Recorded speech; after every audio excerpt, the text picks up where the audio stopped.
simples. Agradecemos a Jesus que possamos sair daqui mais enriquecidos. Antes, eu queria só divulgar a Rádio Boa Nova. Eu tenho um programa segunda-feira, às 22 horas, que eu falo de obsessão e comportamento. E na sexta-feira, às 11 horas da manhã, eu falo de comportamento e espiritualidade. Então, quem não conhece a Rádio Boa Nova, que faz parte da Fundação Espírita Casas André Luiz, pode acessar pelo site www.radioboanova.com.br ou AM 1450. Toda a programação fala do Espiritismo com vários profissionais de várias áreas, psicólogos, psiquiatras, médicos diversos, pedagogos, dirigentes espíritas.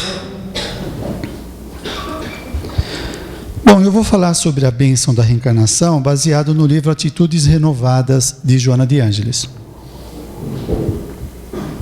que é aonde eu me baseio na maior parte dos meus estudos nas obras de Joana de Ângeles. Eu queria fazer um paralelo de alguns interesses que nós temos na vida, como que funciona, né? De um lado, tem pessoas que estão procurando de todos os modos obter prazeres. E o que a sociedade oferece como fontes de prazeres é o consumismo, baseado no materialismo. Quanto mais você consome, mais você tem prazer. E nós vamos criando a ilusão, ou a crença, de que a felicidade só advém deste meio, do consumo, né? Também da visão utilitarista da vida, a visão mercantilista, que são produtos do materialismo. E muitos de nós apostamos as nossas fichas em cima dessas propostas para obter satisfação. E nem sempre nós conseguimos nos saciar, porque muitas vezes são desejos doentios nascidos de uma imposição social, que tem os seus interesses mercantis. Por outro lado, o paralelo que eu faço é esse. No livro Nosso Lar, o marido da Laura, que é um personagem desse livro, muito conhecido, esse homem, ele está encarnado. Ele sai fora do corpo e vai até nosso lar conversar com a família em desdobramento. Tudo bem até aí, não é?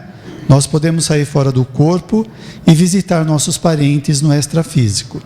E foi o que ele fez.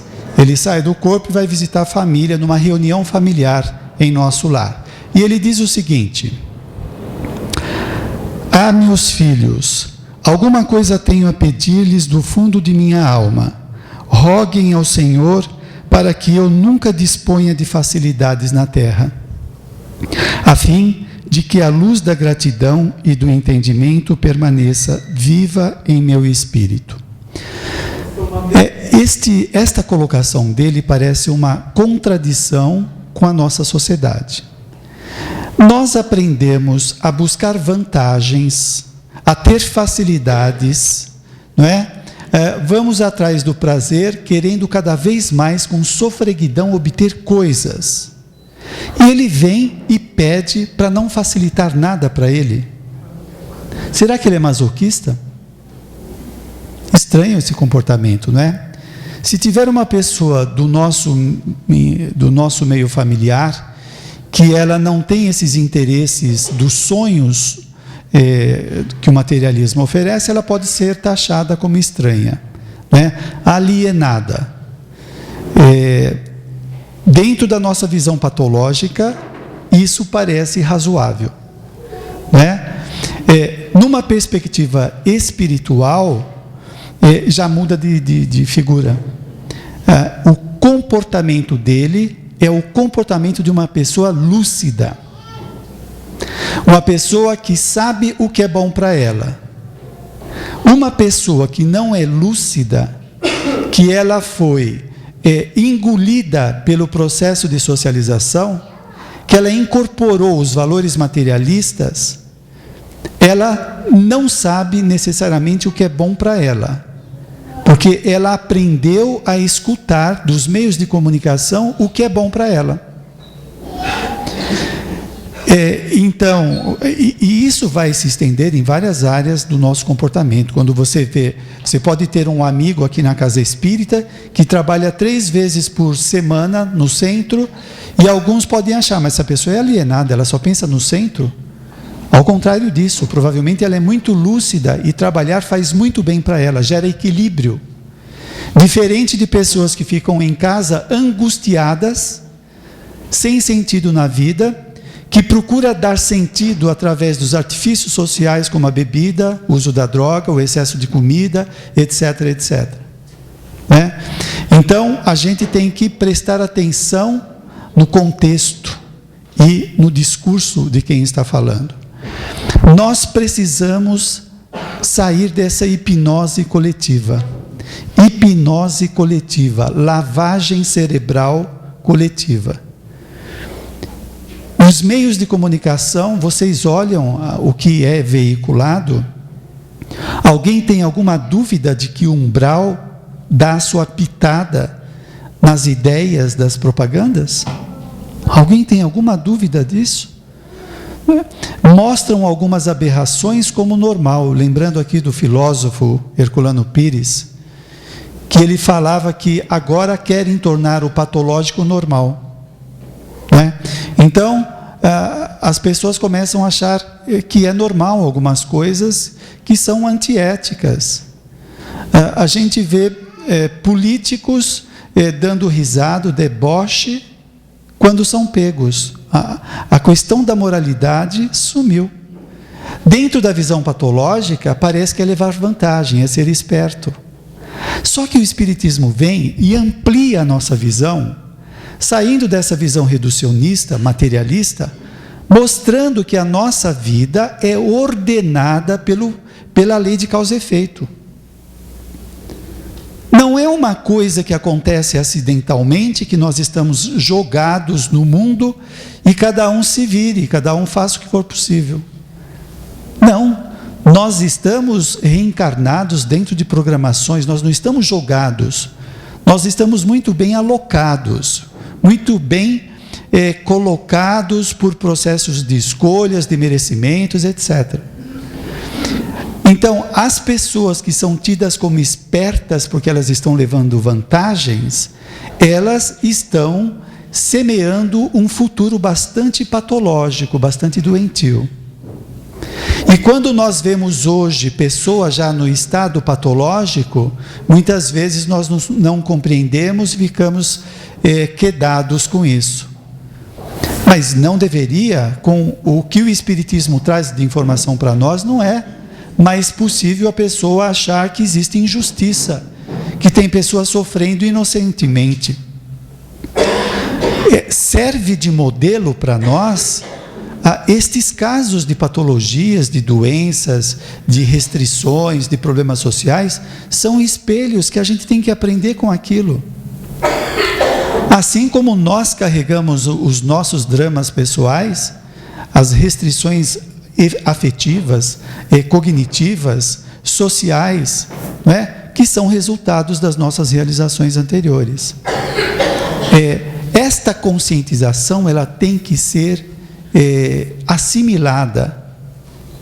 Muitos de nós sofremos por causa da ignorância, falta de conhecimento, falta de esclarecimento, que o Espiritismo a mãos cheias oferece para todos nós. Aí sim a gente poderia pensar num caso de masoquismo. Algumas pessoas que não se interessam em melhorar, tem alguma coisa patológica aí, não é possível? Tem gente que gosta de se vitimizar e ficar se arrastando no chão como um coitado, em vez de se levantar e fazer alguma coisa. Então, na sociedade patológica, existe essa permissão, né? E até se passa a mão na cabeça do coitado. Coitadinho, olha que dó, que judiação. Né? Nós não conhecemos a história dele para estar naquela situação. Bom, posto isto, para exemplificar o quanto nós aproveitamos ou não a nossa existência, eu costumo dizer que nós temos que ter modelos, digamos, elevados, equilibrados e não modelos doentios. Então, por exemplo, se nós nos comparamos com os nossos parentes ou amigos que não fazem nada de bem, parece que o pouco que fazemos é muito. E nós ficamos iludidos que somos pessoas maravilhosas pelo pouco que fazemos. Nós temos que pegar modelos que fazem muito para servir, sim, de parâmetro para nós. Não é? Porque não é neurotizar a nossa transformação, o bem, mas é estar comprometido com o nosso processo de crescimento. Comprometido. Joana de Ângeles fala em um dos seus livros que nós estamos tardando a nossa melhoria pessoal. E retardar esse processo significa sofrer, significa carregar restrições, visões distorcidas da vida. Então, quando a pessoa faz uma leitura da vida, que vida cruel, é uma projeção, é uma visão distorcida dela mesma, que ela não consegue ver nas entrelinhas as coisas maravilhosas que estão acontecendo, que a gente pretende falar um pouco. No livro Missionários da Luz, o benfeitor vai dizer o seguinte, sobre o completista, eu falo isso em quase todas as palestras, quem conhece, reforça a ideia, quem não conhece, fica sabendo.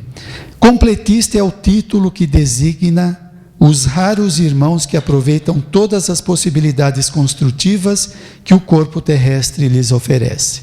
Aproveita todas as possibilidades que o corpo oferece. Em geral, quase todos nós, em regressando à esfera carnal, perdemos oportunidades muito importantes no desperdício das forças fisiológicas.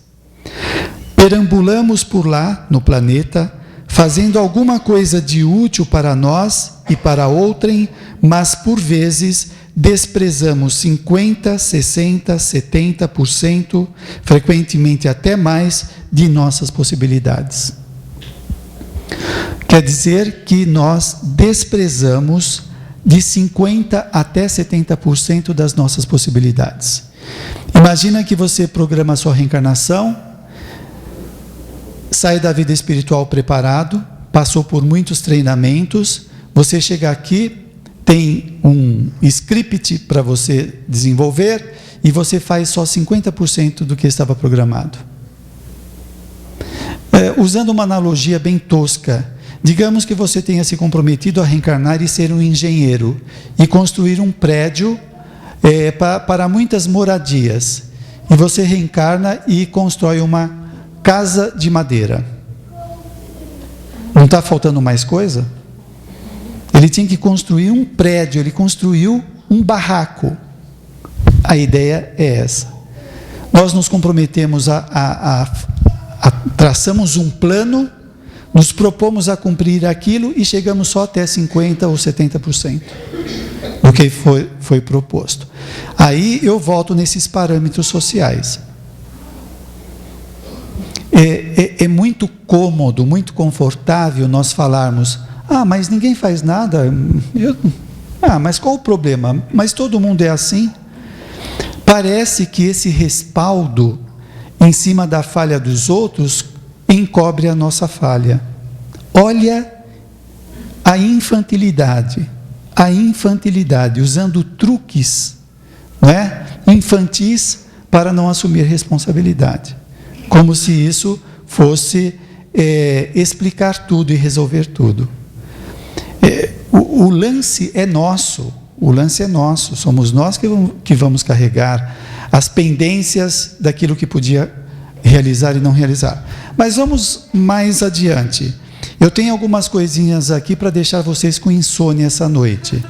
A proposta é essa. Vamos ver se eu consigo. No livro Reencarnação Divina Bênção, o espírito Marcelo Rios, quando ele estava encarnado, ele era um psicólogo social. Ele viu tanto sofrimento que ele se tornou materialista. Depois que ele desencarnou, na vida espiritual, ele começou a trabalhar no Ministério da Reencarnação. Ele começou a trabalhar no Ministério da Reencarnação. Aí ele começou a compreender por que aquele pessoal que ele trabalhava socialmente passavam necessidades, tinha restrições sociais, etc., de infraestrutura, tudo isso. Ele começou a compreender. E ele começa a acompanhar a programação reencarnatória de uma pessoa. E a programação dessa pessoa demorou 26 anos para ser realizado. 26 anos de treinamentos, de cursos de especializações, para ele reencarnar e fazer o que tinha que fazer. Então, a minha pergunta ou colocação é: você acha que a sua vida não foi programada? Que você não se preparou? Você acha que caiu de paraquedas aqui? Como muita gente fala, mas eu acho que não tenho nada para fazer, minha vida não é tão importante. Será que não é? Ou você aprendeu a subestimar a sua vida? Você aprendeu a banalizar a sua existência por conta dessas propagandas materialistas que falam que pessoas importantes são aquelas que têm o corpo perfeito, que têm poder, que têm um salário alto, que viaja todos os anos para o exterior. E o indivíduo que não tem estas condições, ele se acha sem valor. Ou, se não, apresentam as pessoas que têm vários diplomas na parede, e quem não tem diploma se acha inferior. Mas você não ter um diploma pode ser uma prova, e não a definição da sua personalidade. Tem gente que se define por coisas que ela não tem. Mas será que na sua programação reencarnatória ter um título é mais importante do que você vencer um hábito milenar? O indivíduo pode ser arrogante, teve um monte de títulos no passado, é arrogante, se acha melhor do que todo mundo, e hoje é aquele que vai na faculdade, usa um óculos dessa grossura, não consegue acompanhar, fica de DP e repete. Não consegue. Então, para ele, esta experiência é mais significativa do que ter o título. Os títulos humanos são humanos. Joana de Ângeles faz uma colocação num dos livros dela que ela fala, a gente tem que fazer uma leitura legal disso. A vida humana não tem a importância que nós imaginamos. Ela tem a sua importância relativa, mas nós superestimamos. E como nós estamos num planeta de provas e expiações, nós estamos superestimando um planeta atrasado. E vai dar no quê? Esse padrão, esse modelo, esse paradigma social doentio, ele está passando por mudança. Então, se nós nos baseamos nas propostas desse modelo, nós vamos nos basear num modelo doente. E nós vamos achar que seremos legais, estaremos engajados se formos doentes também. Então, o Espiritismo vem com essa clareza, ampliar isso dentro da nossa cabeça, para refletir qual que é a sua prova. A sua prova não é a prova do seu marido nem da sua mulher. Imagina o seguinte, a mãe, eu escrevi um artigo falando sobre isso, a mãe está preparando a comida, os filhos estão brincando e ela está reclamando do marido que vai chegar. Daqui a pouco a minha vida já vira um inferno, porque vai chegar ele, já vai começar a falar e brigar e não sei o que lá, e a criança vai engolindo isso.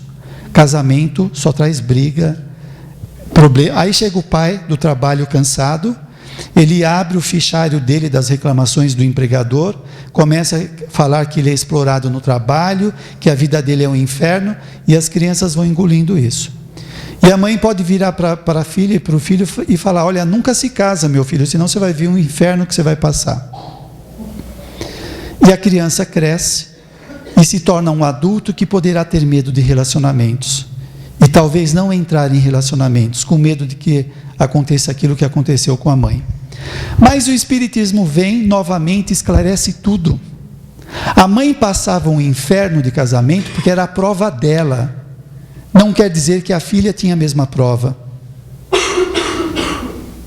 Nós nos baseamos muito nesse modelo que nós temos. A justiça divina é divina. Você não é a sequência dos seus pais. Você não é um produto deles. As suas condições morais são suas. Se você hoje está dizendo que é infeliz por causa dos seus pais, você tem que fazer uma revisão. A sua conduta moral é sua, é uma herança pessoal. Você pode ter herdado partes físicas dos seus pais, mas os seus conhecimentos e suas capacidades ou limites são seus. Então, aquela mãe que fica maldizendo o casamento, ela só esqueceu de falar que o casamento mal é dela, porque ela tem aquela prova e que os outros não vão passar por aquilo. Então você pega uma pessoa do seu lado no trabalho se queixando do trabalho, ou um parente se queixando da vida, você tem que particularizar. Espera, isso daí é uma queixa dela, não é minha. É ela que está passando por essa prova, nós não estamos passando por uma prova coletiva nesse aspecto. E tem gente que fica doente com a doença do outro, e até se sente culpado de não ficar doente. Imagina se o indivíduo está casado com uma mulher depressiva, e ela é chantagista, controladora, ela quer que o marido também fique depressivo, ou vice-versa, ou o parente, né? E o indivíduo em conflito, ele não consegue colocar limite. Eu até respeito a sua doença, te ajudo, faço oração, te levo no centro, no médico, mas isso é seu, não é meu. Nós temos que separar isso. Cuidados com as chantagens. Nós sabemos dos obsessores encarnados. O obsessor encarnado utiliza esses artifícios sutis, né? E vai com seus tentáculos pegando a pessoa e fazendo ela se sentir culpada de ser sadia. Por exemplo, você pode ter pais pessimistas com relação a tudo que está acontecendo e você ser uma pessoa positiva. E eles podem te recriminar por isso. Ah, você vive uma utopia, é porque você não passou pelas minhas experiências. Se Deus quiser, nem vou passar, porque essas experiências são suas, não são minhas. A gente tem que divisar muito bem isso. Bom, no livro... que livro que é esse daqui? Sexo e Destino, do André Luiz. Tem um hospital escola, onde um benfeitor espiritual fala de uma pequena estatística das reencarnações deles. Ele fala: o Almas Irmãs tem 82 anos de existência, essa cidade espiritual. Uma população oscilante de 5 a 6 mil pessoas. De cada 100 reencarnantes, 18 são vitoriosos. De cada 100, 18 vitoriosos. 22 ficam melhorados. 26 muito imperfeitamente melhorados. 34 onerados por mais dívidas. 34%. No livro Temas da Vida e da Morte, Manuel Filomeno de Miranda dá a mesma informação. O índice de fracasso reencarnatório é muito grande. E ele fala nesse livro, ele mostra, o Manuel Filomeno de Miranda, os treinamentos que as pessoas são submetidas para reencarnar e não falhar. E quando é oportuno, eles tiram a pessoa fora do corpo, dão orientação, se ela está se desalinhando da sua proposta, para que ela não falhe. Se a pessoa está se desencaminhando da vida, por exemplo, o indivíduo ele enfrenta uma angústia do desemprego ou de uma separação, aí ele começa a entrar no alcoolismo ou no uso da droga. Os benfeitores promovem uma doença para ele não afundar mais ainda. É o que eles chamam de doença auxílio, ou auxílio doença. Isso para não deixar a pessoa piorar. Então é uma doença momentânea que pode durar às vezes 6 meses. Aí o indivíduo consegue se recuperar para ele não cair. Então, veja, todos nós fomos preparados. Será que você reconhece a importância da sua reencarnação? Ou não? E Joana de Ângeles vai dizer que o estágio na Terra é uma oportunidade especial para o nosso crescimento espiritual. É uma oportunidade especial. Agora, será que nós estamos aproveitando essa condição especial? Ou nós já caímos na banalização que eu falei há pouco?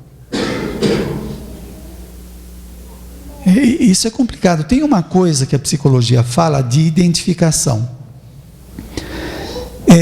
Nós tendemos a nos identificar com coisas que são interessantes para nós, ou até coisas desagradáveis. Então, por exemplo, se o seu pai é autoritário e você se identifica com esse autoritarismo dele, você passa a ser autoritário.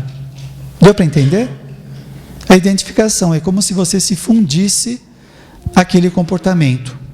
Quando nós estamos passando por algumas provas, nós tendemos a nos identificar com a prova.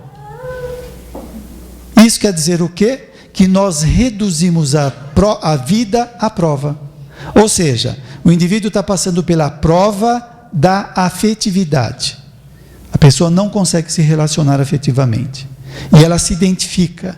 Quando ela se identifica, ela começa a achar que ela tem alguma coisa errada, que ela é problemática, que ela é feia, que ela é desinteressante, que ela é desamada. Ela se identificou com a prova. Nós temos que prestar atenção nisso. Opa, espera aí, eu estou passando por uma prova. O fato de eu não conseguir me relacionar, ou outra prova, o caso de eu não ter uma profissão legal, não quer dizer que eu sou inadequado. Isso é uma prova. E é interessante, né? Porque tem algumas coisas que vão bater contra esses padrões sociais.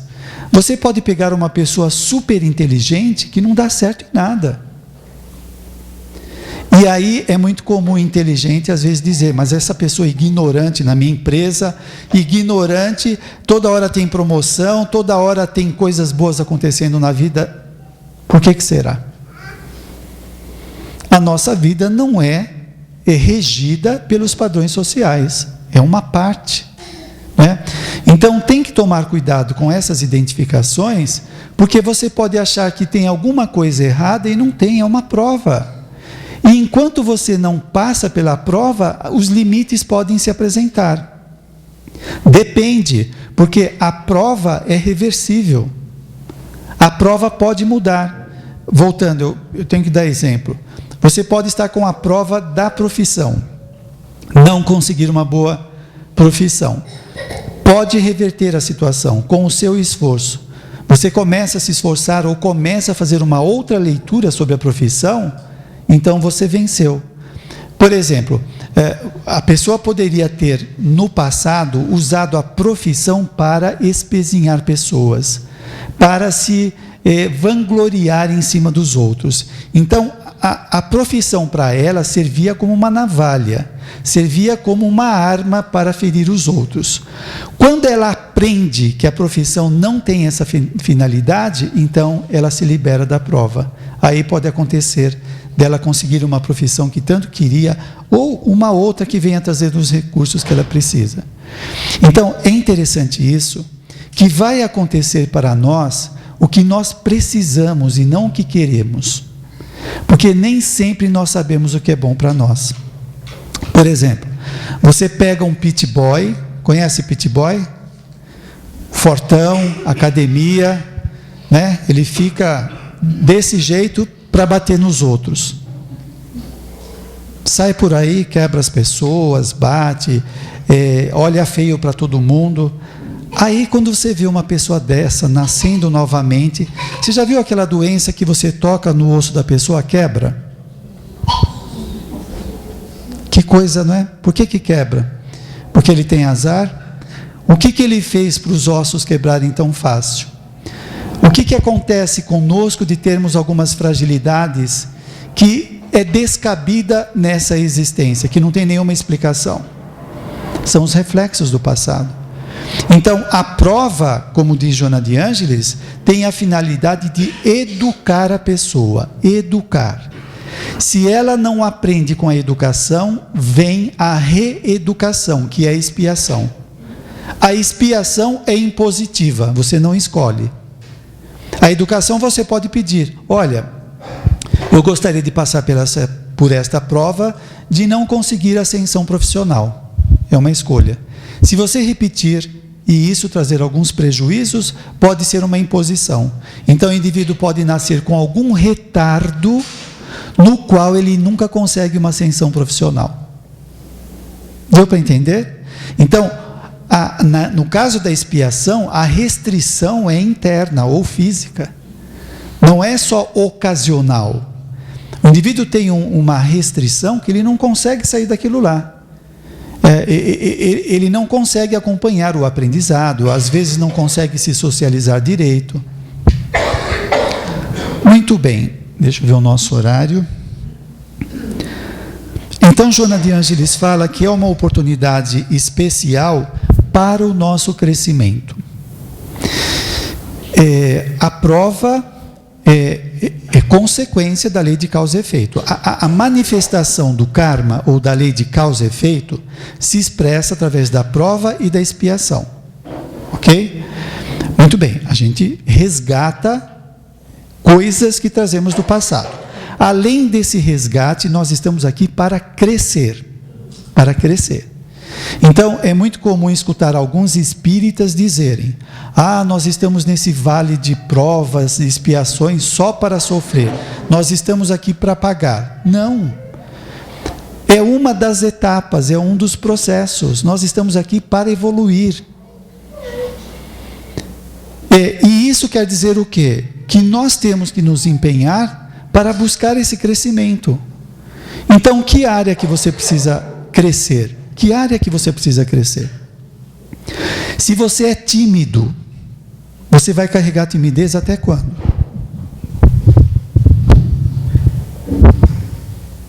Você acha que vai aparecer um milagre na vida, um belo de um dia você vai acordar totalmente expansivo, extrovertido? Não, tem que treinar bastante. Tem que enfrentar a situação. Tem que buscar meios de superar o limite. Então, será que você está aproveitando a sua existência para crescer ou só está pagando os seus débitos? Então, o que você faz para se aperfeiçoar? Então, pode ser o aperfeiçoamento social. Se você não consegue se relacionar com muitas pessoas, o que você pode fazer para começar a interagir com mais pessoas? Se você quer ser um professor e não consegue falar, o que você tem que fazer para vencer essa timidez? Olha só, gente, se você entra numa empresa e o empregador vai te dar uma promoção, mas ele fala, mas você tem que ter mais conhecimento em X área. Provavelmente você vai fazer um curso de especialização ou um curso técnico para melhorar aquele conhecimento. E por que nós não fazemos um curso para melhorar a personalidade? Nós podemos fazer cursos para ficar mais inteligentes, para ficar mais sociáveis, mais amistosos, mais amoráveis. Nós podemos melhorar isso. E eu vejo a Casa Espírita como um laboratório que oferece tudo isso. Tem várias áreas da Casa Espírita que você pode trabalhar para desenvolver as suas qualidades. E por que não aproveitar? Estar ciente disso. Não é que você está usando a casa, você está fazendo o bem, aprendendo a fazer o bem e aprendendo a melhorar a si mesmo. Ou vocês acham que nós estamos fazendo o que aqui? Só o bem para os outros? Nós precisamos, muitas vezes nós precisamos mais do que o assistido. Não é? Então é uma reciprocidade nesse processo de crescimento. Agora, tem pessoas que trabalham na casa e não aproveitam disso. A pessoa trabalha há 10 anos na casa e não conhece todo mundo. Não tem alguma coisa errada? A pessoa trabalha todo esse tempo e não consegue formar um grupo de amigos para tomar café embaixo junto e trocar ideia. A pessoa entra e não consegue dar um abraço em um amigo. Um abraço. E tem aquelas pessoas que dizem, mas eu não gosto desse negócio de abraço, essa coisa grudenta. Isso é conflito, isso não é virtude. Isso é problema. A pessoa acha que ela é individualista, é autossuficiente. Isso daí é fantasia. Nós precisamos do outro. Então, como que nós podemos dar afeto para alguém que busca a casa, se nós não sabemos receber e dar? Então, nós podemos, a partir da conscientização disso, começar a mudar Agora, toda vez que eu for no centro, eu vou cumprimentar os meus amigos do curso que eu faço, ou da lanchonete, ou da livraria, buscar conversar com as pessoas, buscar cumprimentar, dar um abraço, um aperto de mão, seja lá o que for, ter contato, que é importante. Como que nós poderemos ser espíritos superiores? Isso vai demorar bastante, mas tendo dificuldade de dar afeto. E Jesus vem falar de amor. Ele fala para amar ao próximo como a si mesmo. E o que diz a psicologia? Que o indivíduo que não se ama, o que ele dá para os outros? Tormentos, cobranças, exigências. Então, quando o indivíduo se ama, ele tem facilidade de compreender o outro e dar um abraço. Eu estava lendo uma passagem, aquela passagem de Jesus, que ele está passando e uma mulher pega nele e ele fala que tiraram virtudes dele, né? E num estudo que eu estava fazendo, estava dizendo que essa energia vem do ectoplasma e da energia vital. Agora, vocês imaginam como que era a energia de Jesus, né? Quando nós aprendemos a ser afetivos, quando você entrevistar uma pessoa, a sua entrevista vai ser diferente. Se você fizer uma entrevista mecânica, não tem interação. É interessante que às vezes o assistido que busca a casa, depois de um certo tempo ele vai falar: puxa vida, depois daquela entrevista eu me senti diferente. Talvez você doou virtudes, você doou amor. Se eu tenho isso represado, encolhido dentro de mim, eu vou ser um técnico. Fala, qual é o seu problema? Quantos anos você tem? É uma máquina. A pessoa está desesperada, sofrendo, e eu trato ela como qualquer um. Às vezes o mais importante não é a ficha, é o contato. Agora, e até corroborando isso, né? Quem leu André Luiz e vai ver quando ele fala do sopro-curador, já ouviram falar isso? Sopro-curador.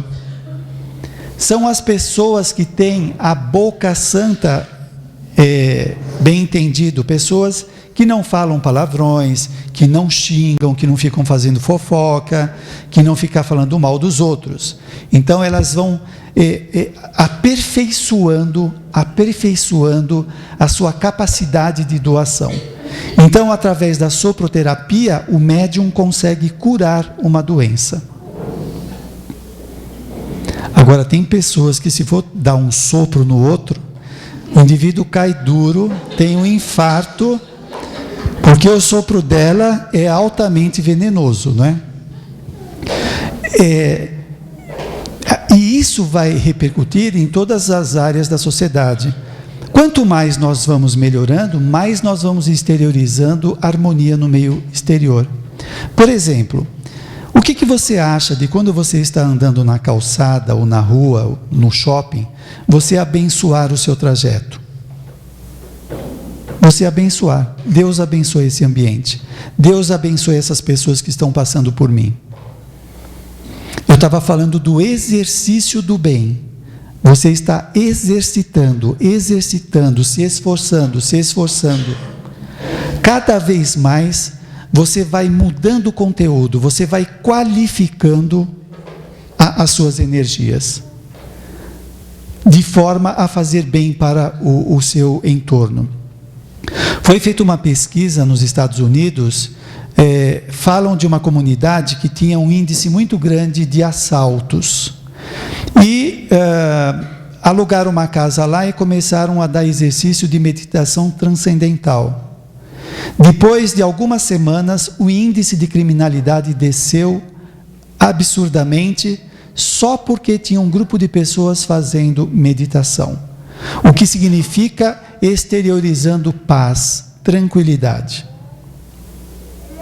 Como que é a nossa casa? A nossa casa deveria ser assim, não é? Mas muitas vezes a nossa casa é um ringue, que que chega lá, o marido disputa com a mulher com o marido, com o filho, às vezes gritaria, provocações, e aí as entidades perturbadoras esfregam a mão, legal, é aqui mesmo que eu fico, tenho onde ficar, tenho aonde passar a noite, né? Aí vira aquela perturbação na casa, aquela irritação, por causa da conduta nossa. O que o Espiritismo pede não é ser santo, mas é nós, na medida do possível, nos tornarmos mais coerentes, nos exercitarmos. Algumas pessoas têm uma resistência de ser boa, dizendo o seguinte: mas isso que eu vou fazer não é espontâneo. Sim, não é, mas o amor se aprende, não é uma coisa que nasce pronta, já está pronto dentro do indivíduo, não é? Tem um outro nome que me escapou, que é inerente. Ele é construído.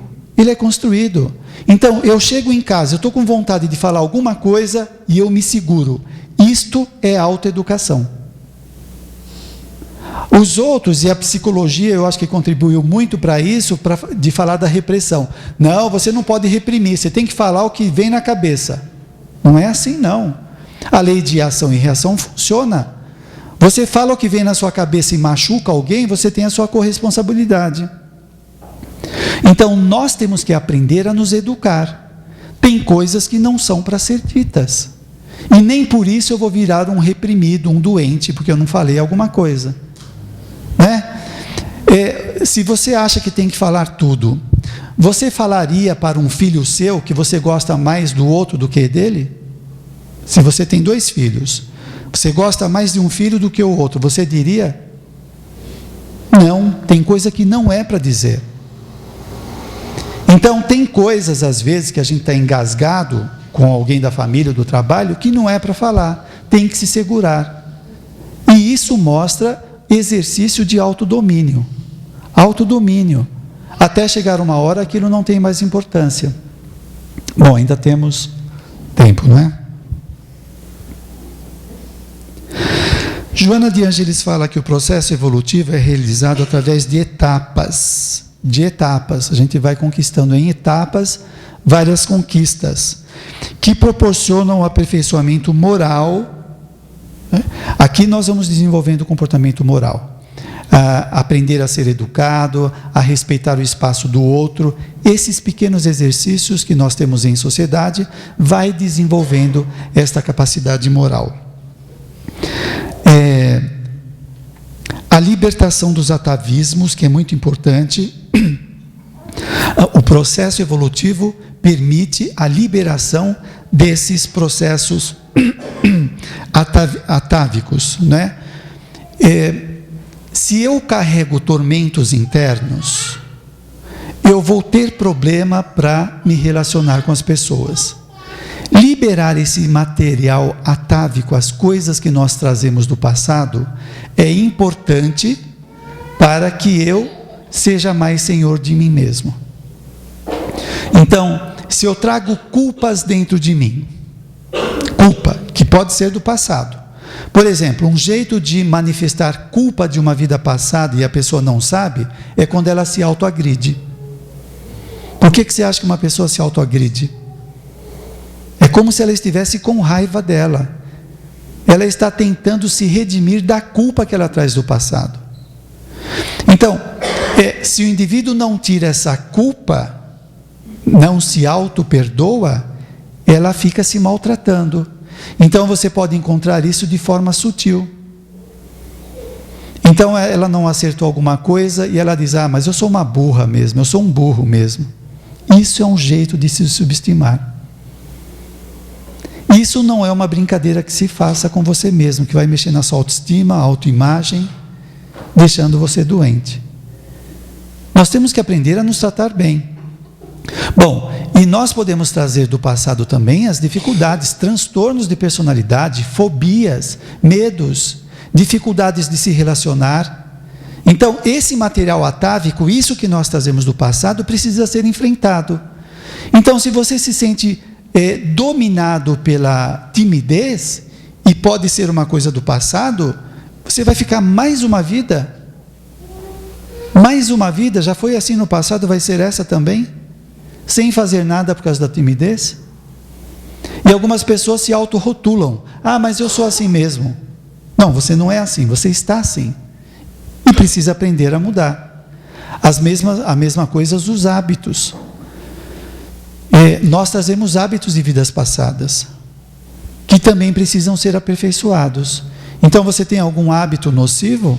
Um hábito da bebida, o hábito de falar mal dos outros, o hábito de ver só o lado negativo. E por que não adquirir o hábito de ver a coisa positiva? Porque isso traz mudanças nas energias, na percepção do indivíduo.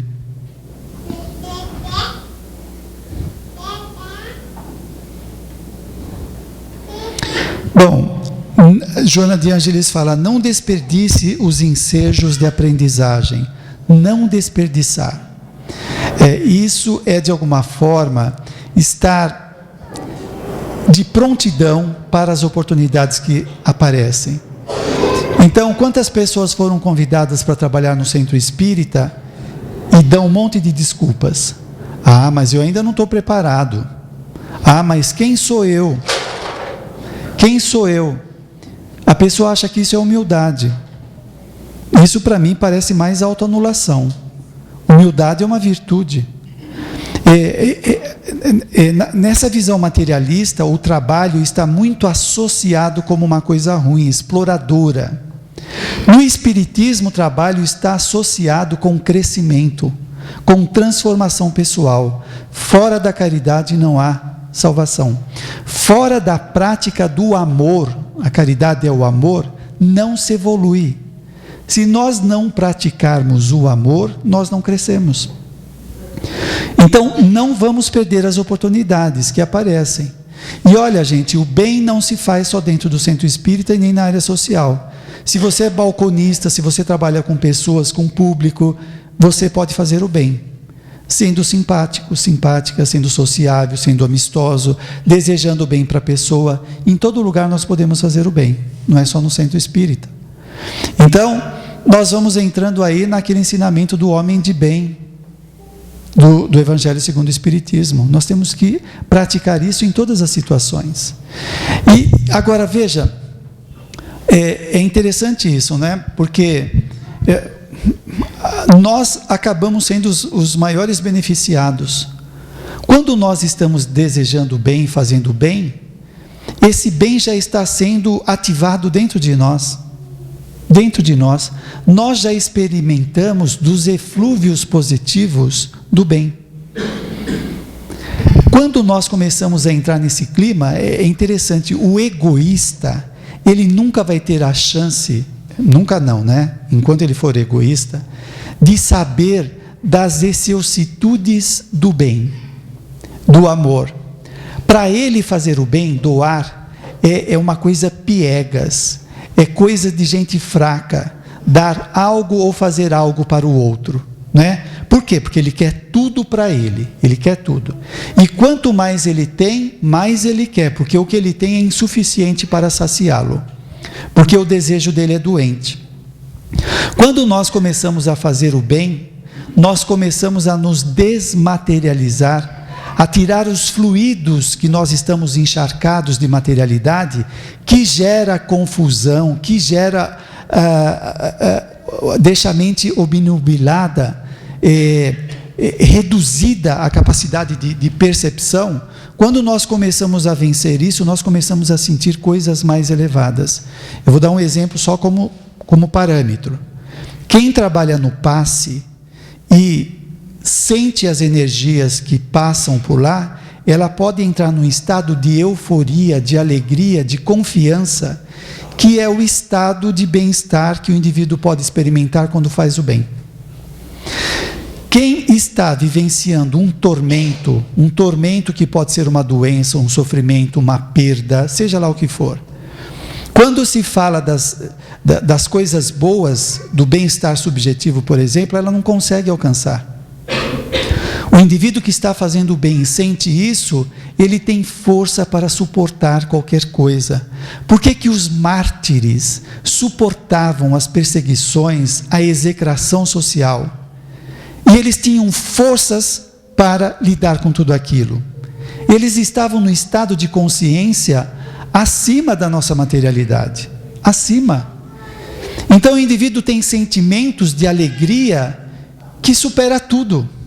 O Manuel Filomeno de Miranda, espírito, ele foi fazer uma excursão numa região elevada de alegria. Quando ele volta de lá, ele fala que as pessoas que estagiam lá ficam durante muito tempo. Ele só foi fazer uma visita, ele já voltou de lá cheio de energia, cheio de vontade.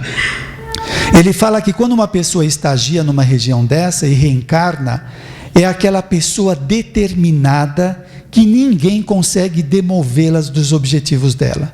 Às vezes é uma pessoa sozinha ou duas, que não tem nenhum apoio social e elas conseguem fazer obras fantásticas, porque elas trazem uma certeza interior de que existe a felicidade, de que existe Deus, de que existe a vitória do bem.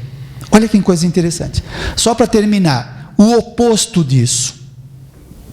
No livro Memórias de um Suicida, mostra que muitos dos suicidas, depois de um certo tempo, eles vão fazer um tratamento da cura da incerteza.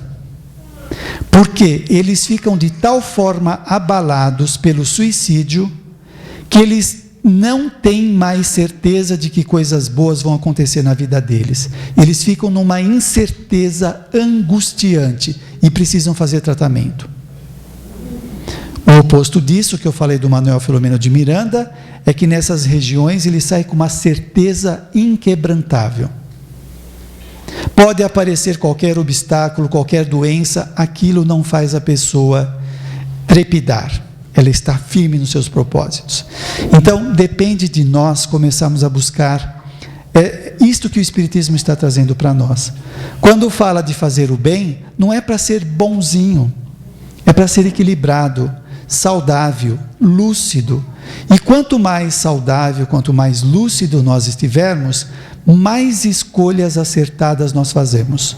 Quando nós estamos perturbados, nós seguimos a onda popular, os modismos sociais, e perdemos a reflexão de saber o que é bom e o que não é bom, por causa dessa força social.